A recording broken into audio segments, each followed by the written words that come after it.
Ladies and gentlemen, friends, colleagues and listeners, welcome to another episode of the podcast. And today we've got a great guest on.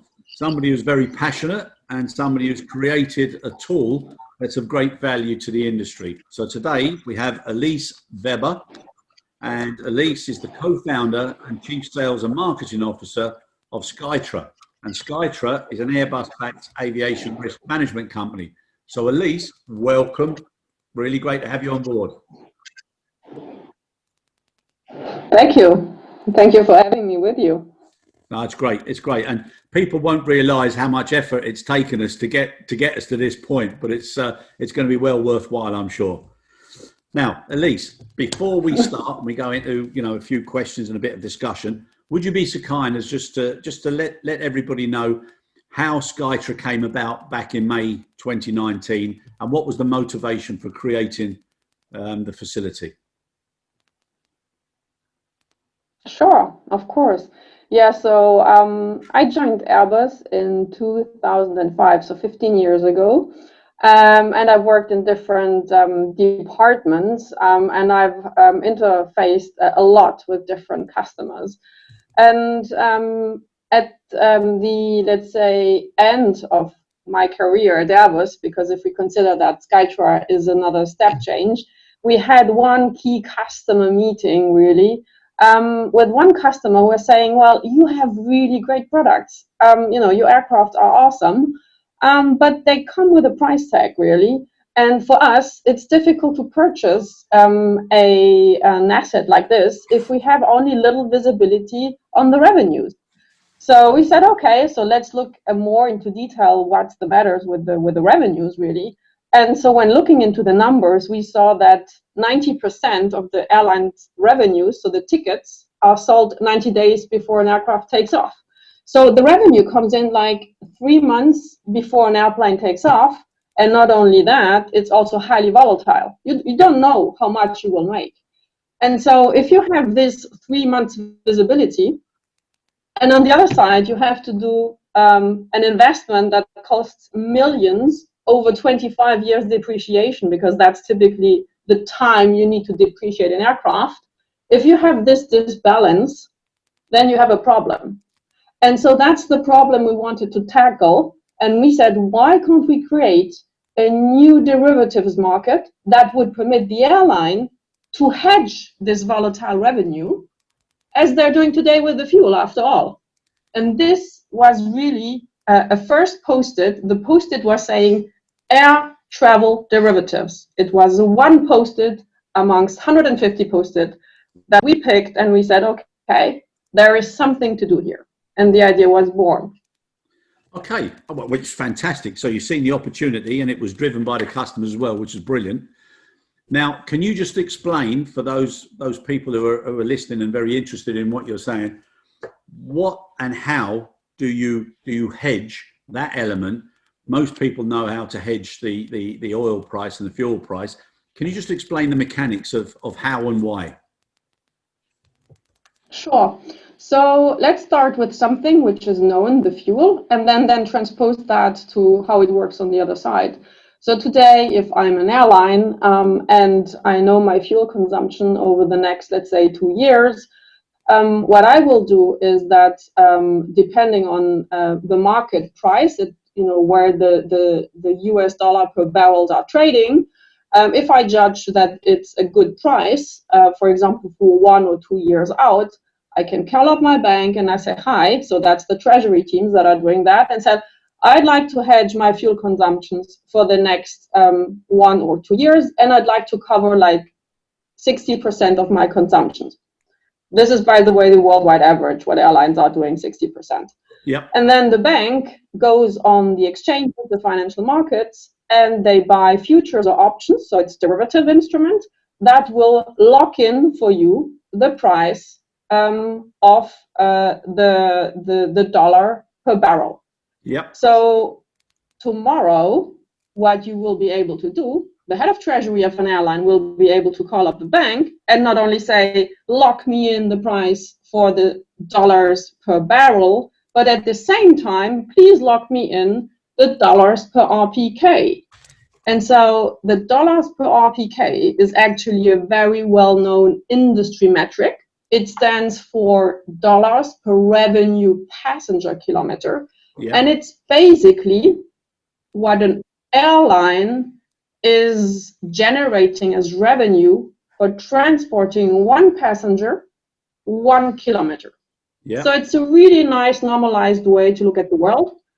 And so tomorrow they will be able to lock in both sides through their banks. The banks will go on the financial markets or will do OTC trade depending on what they want to do. But basically that's how it's going to work. And maybe just to build on something which is different to the fuel, and then I'll stop, is that the markets are very different from one another. So the American market is not the same as the European, as the Asian market. And for this reason, what Skytra is doing is we are building an index family. So we have regional indices, Yeah. a European one, transatlantic one. So we have cut up the world in different regions. And depending if you are a European-based company or a North American-based company, you can pick the indices you need to hedge.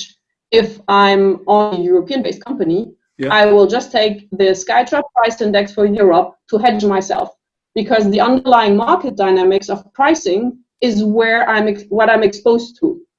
If I'm flying transatlantic and Europe, I can make a mix of both indices. Yeah. And this design and cut up of the indices is actually done together with our customers. So we got feedback. We had 6 iterations of this index, working with the airlines, giving us feedback in how to best split them up and to calculate these indices. Okay, fantastic. Sounds very simple. Sounds very, very logical. So now what's happened as a result of this crisis? Well, many things happen. When I look at what happened, of course, let's put it like that. There's different metrics we can look at when we look at the crisis. And I like to talk about data, because data is something that is actually material, and it's not looking into the crystal ball in terms of, what's going to happen, why it happened, and so on. So our backbone is a massive ticketing database. We have 430 airlines in our database, daily ticketing feeds of we have 83% of worldwide ticketing in our database, which are used to build the indices, but also to give business intelligence data to other people. And so when we look at this data, and just to pick up your question, what happened during COVID, what we could see is different things. If we look, for example, at pricing, what happened on ticket pricing? This was really interesting. It was a real roller coaster. So the dynamics were really different from market to market. First, for example, we saw a price drop in Asia, but it was only a 15% price drop compared to last year at the same time. So it was around January, February. And then the prices just in the Asian market went up again, a bit down, but it was actually not that dramatic. The market that was impacted the most in terms of pricing was by far the North American one. And this was really a surprise, because the North American market was the most boring market in terms of pricing. And what I mean by boring, it was the least volatile market, because it was the most consolidated market and so on. So when we were looking at the cents per RPK, so the ticket prices moving, it was really from, if you compare 2016, 17, 18, it was almost the same, and really little ups and downs. But now there was a price drop of 40%. This was in March. And so ticket prices totally went off the cliff. They then went up again to minus 10%. And now, like as of today, are back down at minus 40. So it's a real roller coaster, what is currently happening, which is totally opposed to the normal seasonalities. Because, air travel has typical seasonalities. When everybody wants to travel, prices go up.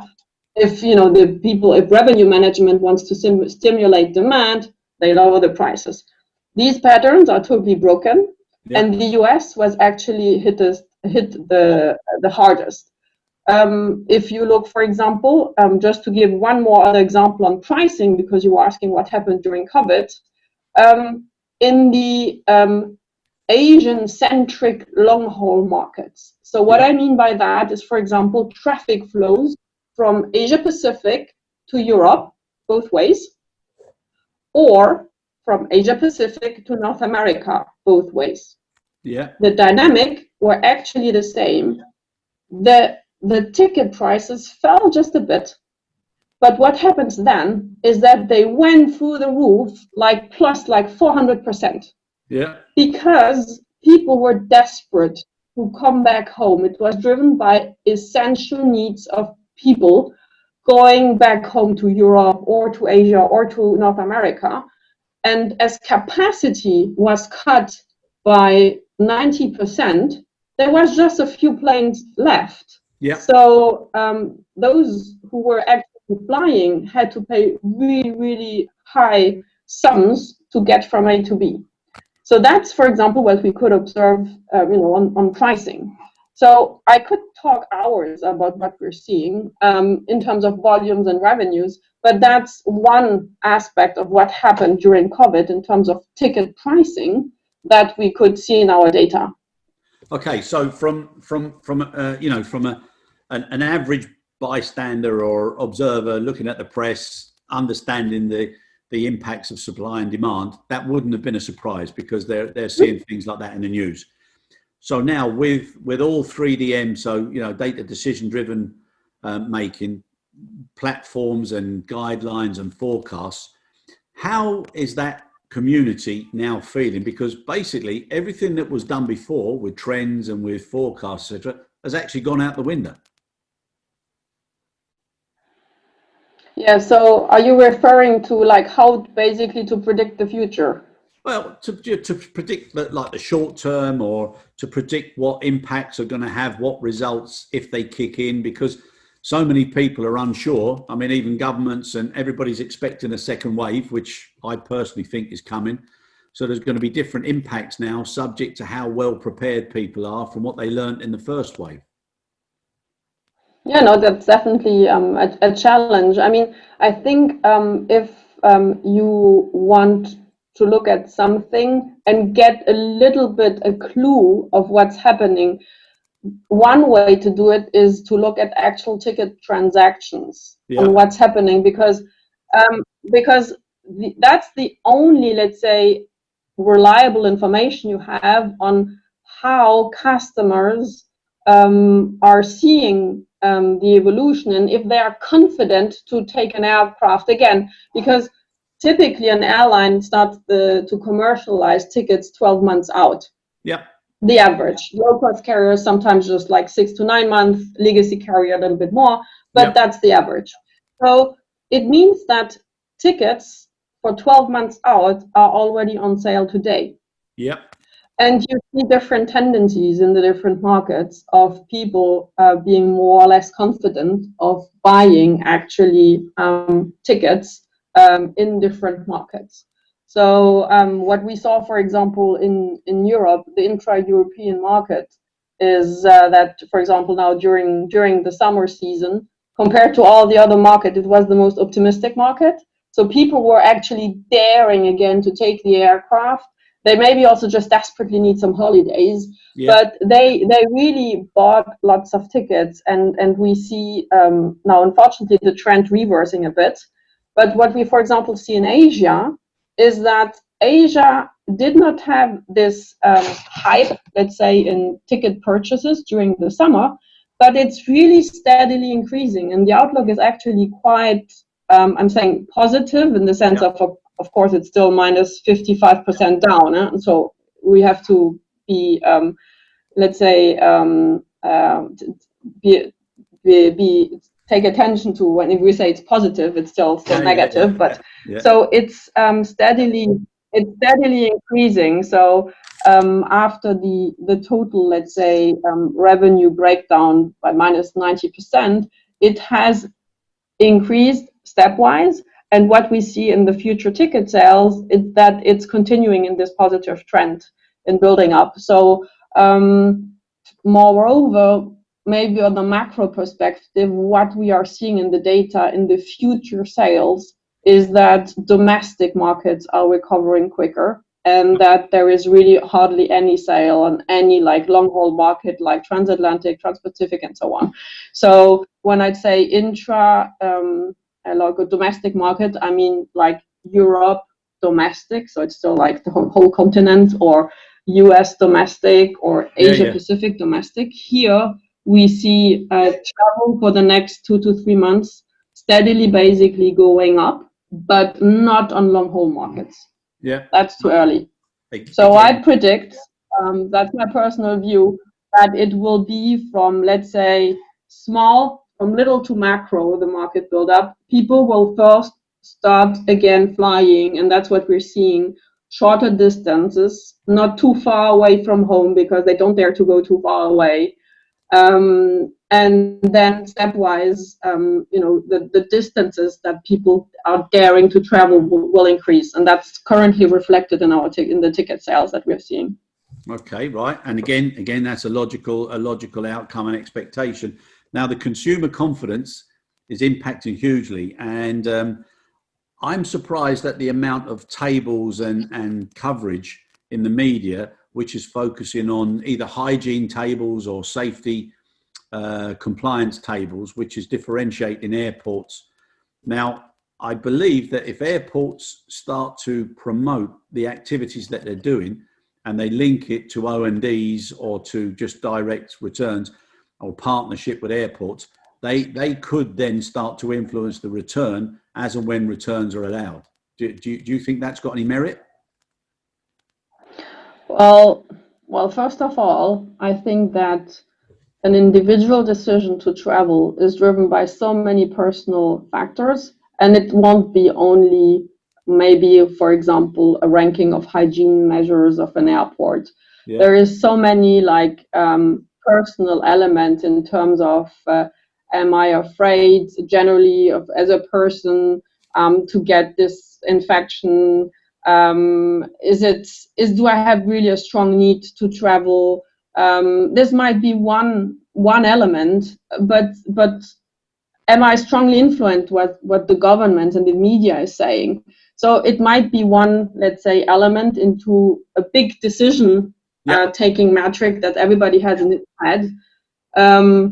But I don't believe that this will make the difference. And in terms of you were talking about merits, that's a personal opinion, but I don't believe that like an instrumentalization, if I might say, instrumentalizing a crisis for building up a ranking is the desirable thing to do. If you want to promote yourself as an airport, you should have other means to do rather than using, let's say, COVID and the hygiene measures. But that's just a personal opinion. No, and it's a personal opinion that I agree with as well. I think ethically, it's not the way to be generating competition or tables. So I totally agree with that. Now, but keeping on the hygiene topic, they say that, touch points on a legacy carrier and for a family or an individual going on holiday, etc., can be between 600 and 700 touch points. And then private aviation is 10% of that, so 50 to 70. Now that's driving a lot of people now to consider private aviation. Do you take that into your data and your deliverables? No. For the time being, we're really focusing on commercial flights. So that's let's say the biggest chunk of the world, because also those our future customers who are supposed to use the indices that we're producing for hedging themselves are mainly big corporate, big commercial companies, as opposed to, let's say, private jet companies that are less exposed, and where also their own revenues would not be correlated to the commercial ticket prices. Because what's important when you hedge something It's that if you are an airline and you use, for example, the European index to hedge yourself, what's important is that your revenues correlate to the European average, so that the movements are the same. Because if I use an industry index and my revenues do not behave as this index, it's not a good hedging tool. It won't protect me. So the private jet sector will have a totally different pricing pattern compared to commercial flights. Therefore, the tools that we're doing would not be suitable for this type of operations.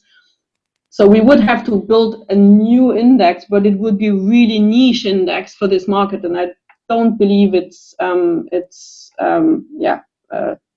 say an immediate priority. No, fair enough.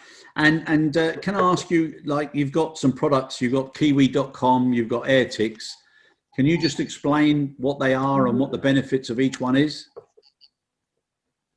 Sure.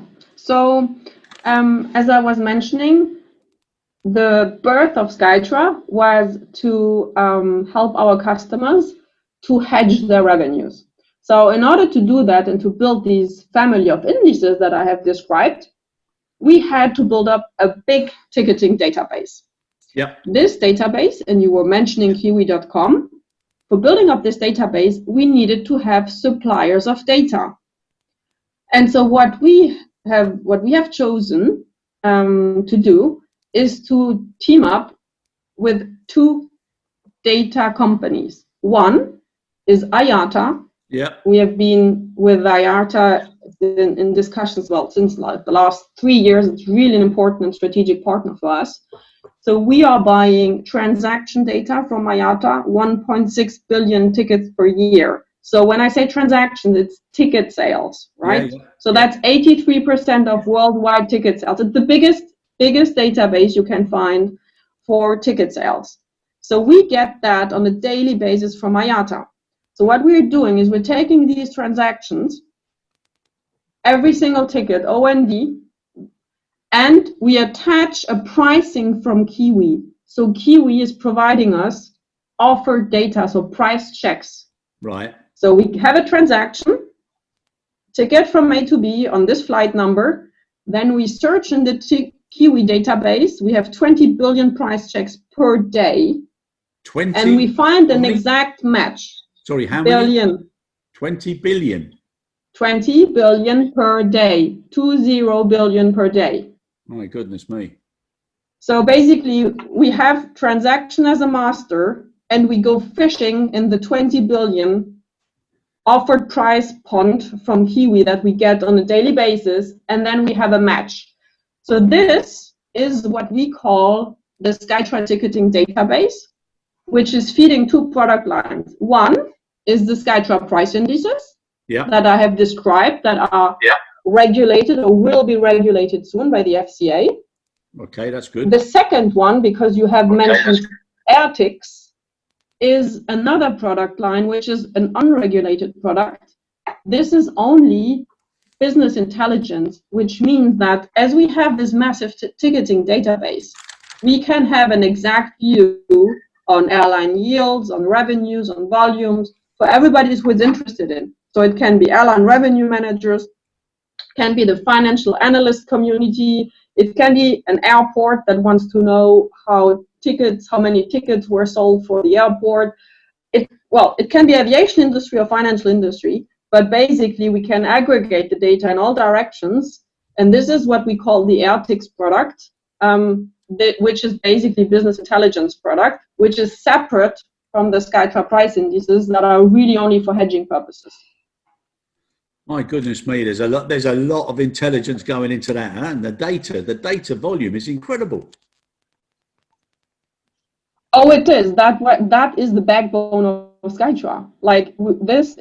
We are really a data company. I mean, we are operating in the financial sector, so we are going to be regulated soon. So we are currently where we have submitted our application at the FCA. It's progressing very well.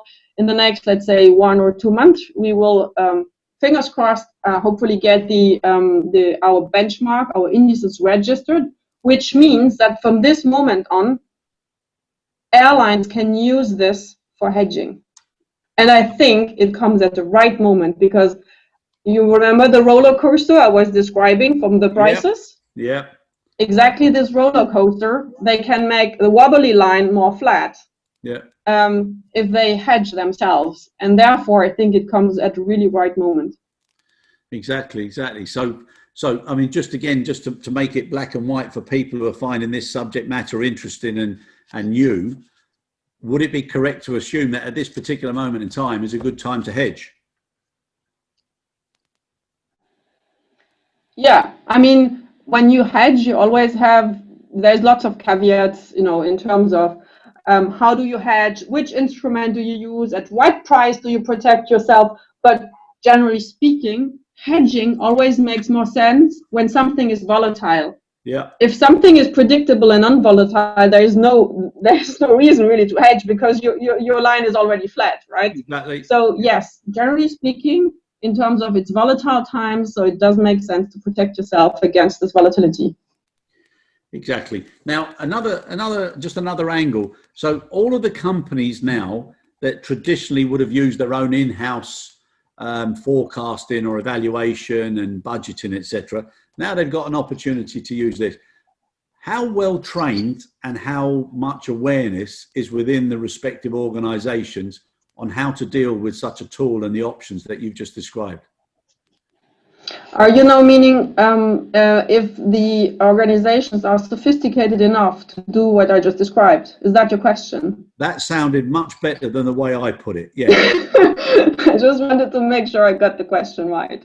Yeah. So honestly, if you think about airlines, they have been hedging for the last 15 years. The fuel market took off. It took the fuel market, I think, 10 years to maturity. When I mean that is that all worldwide airlines went into the fuel market.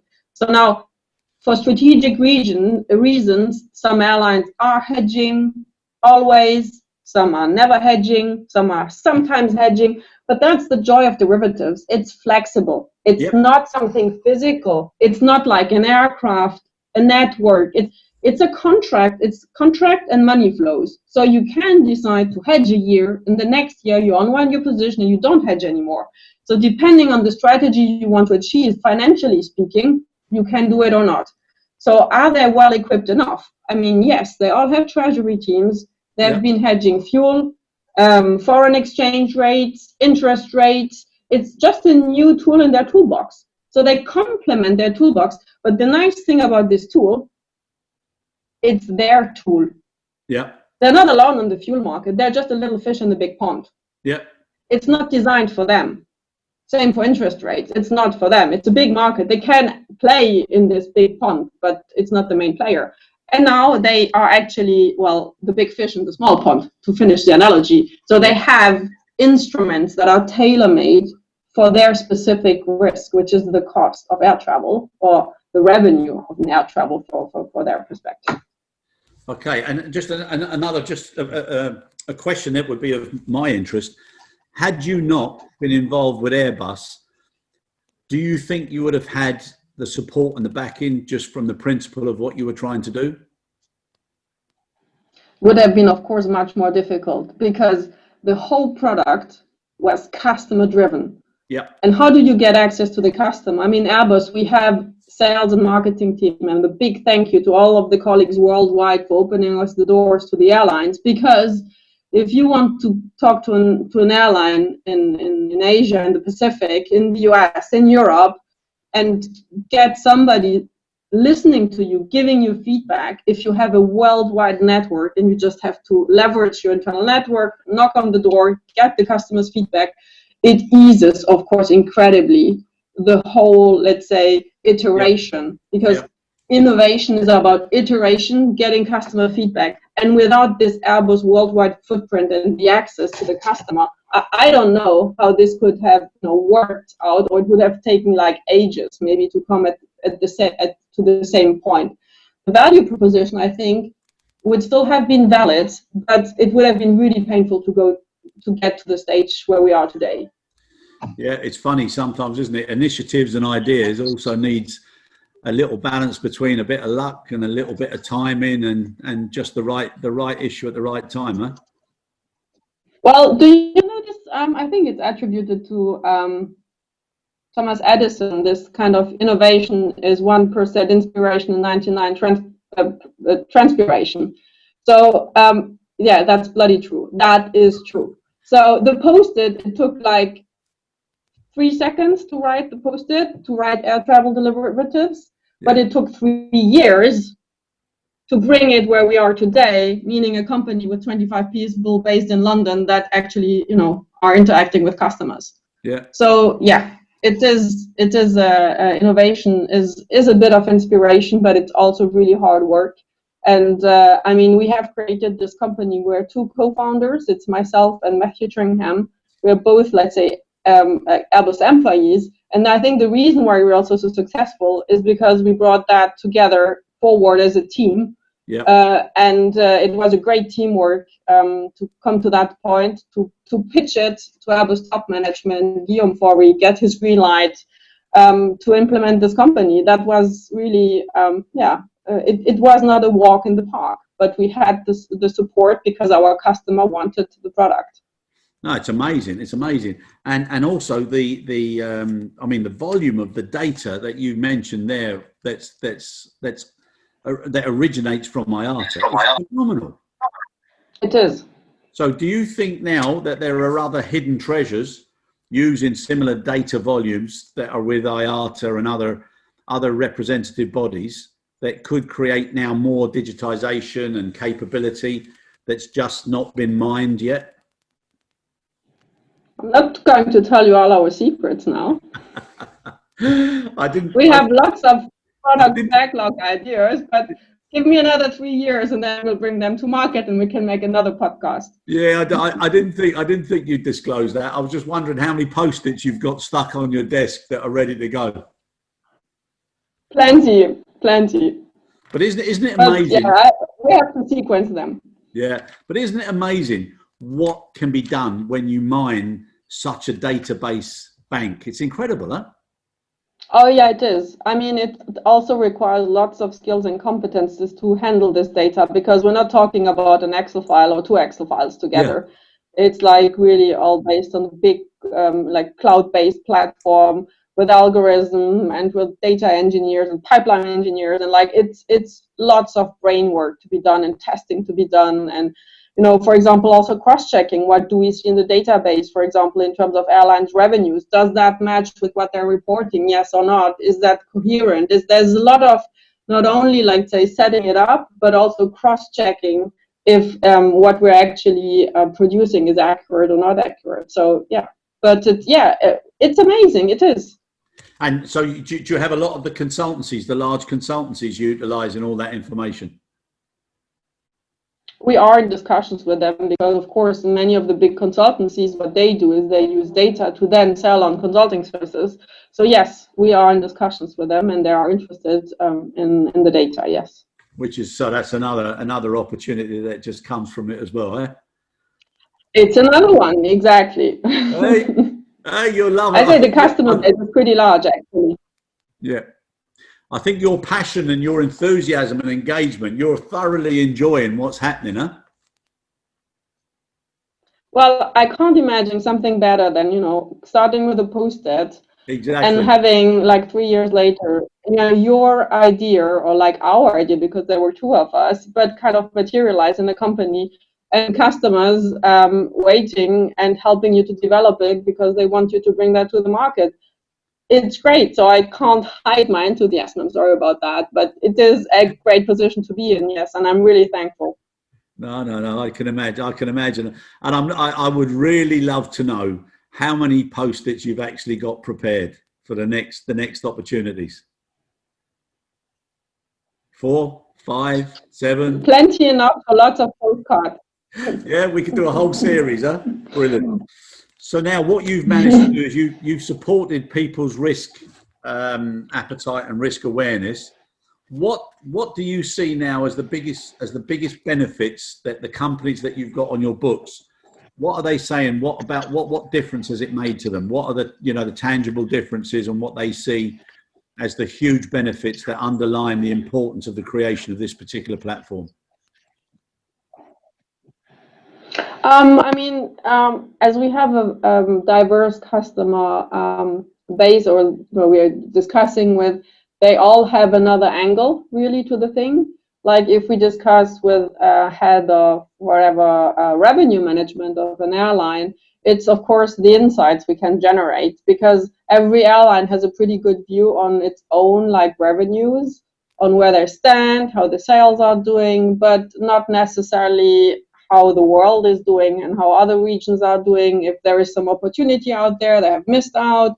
So looking into a bigger database and being able to cut it as you need it is a big advantage for somebody working in revenue management. If you ask his colleague from Treasury, he will say, well, having the opportunity to hedge specifically a risk we have in the market. For example, you could say, I'm going to open up a bunch of new routes going from Europe to Asia. Yields are really volatile. I don't know how much I will make really on these routes. I better try to protect myself if I launch whatever 5 or 6 or 7 new destinations. Maybe I will hedge myself on this Europe Asian index to have a higher confidence in terms of how yields will develop on this market. Yeah. So there's so many angles. If you talk about in the analyst community, for example, of course they want to know where the airline will land in the next quarter or the quarter afterwards. So having accurate data, or let's say data that pretty much reflects reality, is also a good thing for somebody who want to invest. So depending on who you ask, you will have another answer, but that's just the flavor of it. Yep, no, exactly, and that's what makes certain men wise and certain men fools. So, yeah, how you use it. What about women? Sorry, I knew you were going to ask that, which is why I just laid the bait, and I should have said person. I should have said persons, men, women. I mean, I've got full respect and admiration for what you've done, and you know, I was so impressed with your passion. And to be honest with you, it doesn't matter whether it's a woman or a man.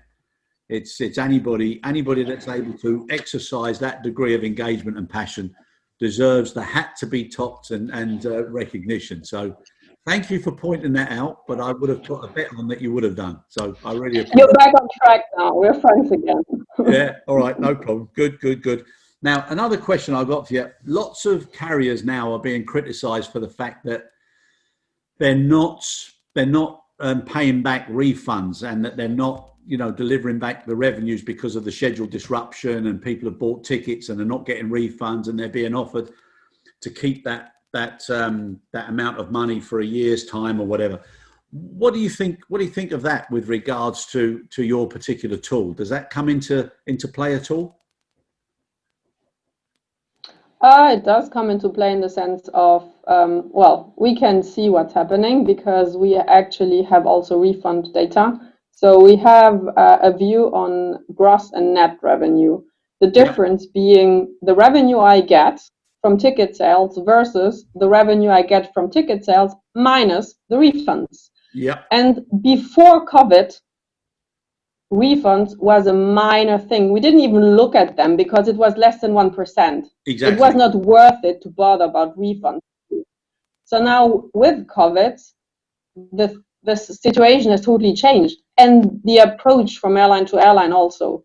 We could see, and I'm not going to name the airlines, but some good customers of us we're discussing with, that, for example, had the strategy to say, well, actually, we refunded our customers straight on because we were seeing a long-term relationship. We wanted our customers to come back to us because we have refunded. And what did you see in their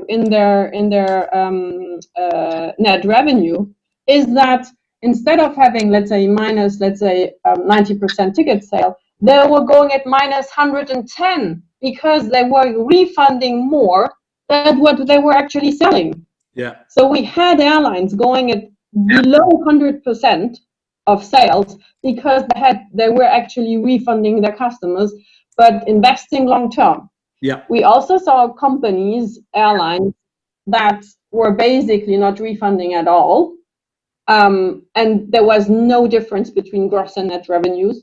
And we saw also companies that at the beginning were not refunding and then were refunding a bit for certain markets, and then we saw a dip.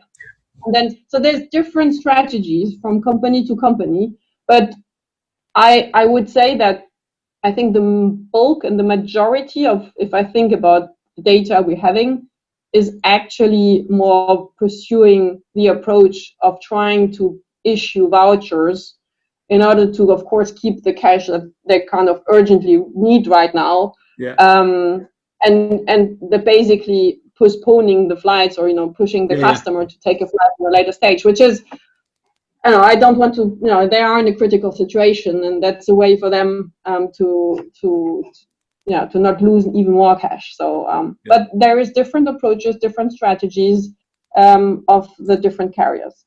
Yeah, and it's the way you handle your customers in times of crisis that I think personally, that they will remember.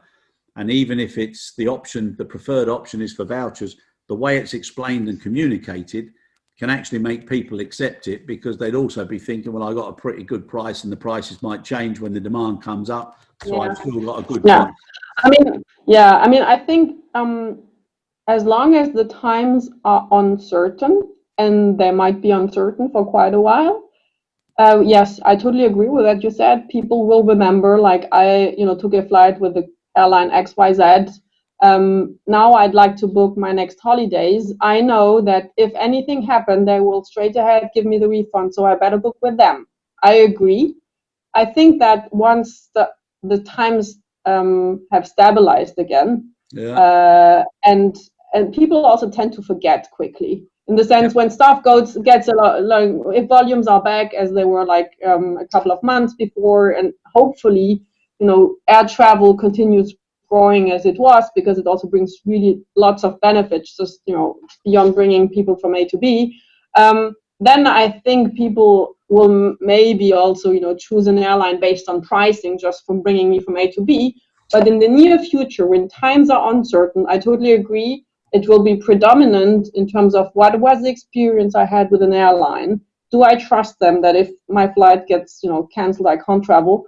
Will I get refunded or not? Yes. Yeah, and then obviously the one thing that will happen, just like tomorrow comes after today, is people will return back to the mercenary method. And when the demand goes up, because the one thing that is definite is people love to travel, they love to visit. So as soon as they feel confident, so when either the vaccine comes in or after what I consider to be the second wave, as soon as there's positive indicators, everybody will just rush to go, to experience, to see the things that they missed, that they didn't do previously. So I think there's going to be a huge flood. Now, how do you think that will have an impact based on the fact that so many aircraft has been retired from the various carrier services at the moment? Well, the good news is, our colleagues from Airbus, I'm sure they can sell lots of beautiful aircraft to replace any old ones, and it will make air travel also much cleaner, because an aircraft that is sold and produced now, as compared to an aircraft that was produced 20, 25 years ago, even if it's the same model, if it's written on it A320, an A320 today is not the A320 from 30 years ago. It's a totally different aircraft in terms of the carbon footprint. So yeah, maybe it's also a chance to get cleaner aircraft into the air. Yeah, and I think, but I'd be interested to know what you think, whether or not there'll be a stampede or there'll be a gradual increase in demand. Personally, I think there'll be a huge stampede as soon as people feel that the green light has come on. I mean, we have seen that during the summer in Europe, that there was this huge spike in people going back to the plane, because there was this really need for people to travel, and as soon as there was positive signs from the government that the quarantine here was not applicable anymore, travel restrictions were eased a bit, immediately people started to book. So yes, I think for long haul travel they will need a little bit more confidence. But I agree. Yeah, with the easing of the restrictions, air travel will take off again. Yes. Yeah. Okay, good. Now, we're almost at the end of the podcast. So, again, as I started, I finish. I love to see the success. Anybody who's done well deserves to be applauded for it. What a great idea. What a great concept. Well done. And I wish you even more success. And when you start opening those little stick-its or post-its, just remember an old man. Maybe we'll have another talk about which ideas they are. But thank you so much for joining us. Really appreciate it. I will do. Thank you. And continued success. Brilliant. Thank you so much. It was a pleasure. Thank you. Thank you.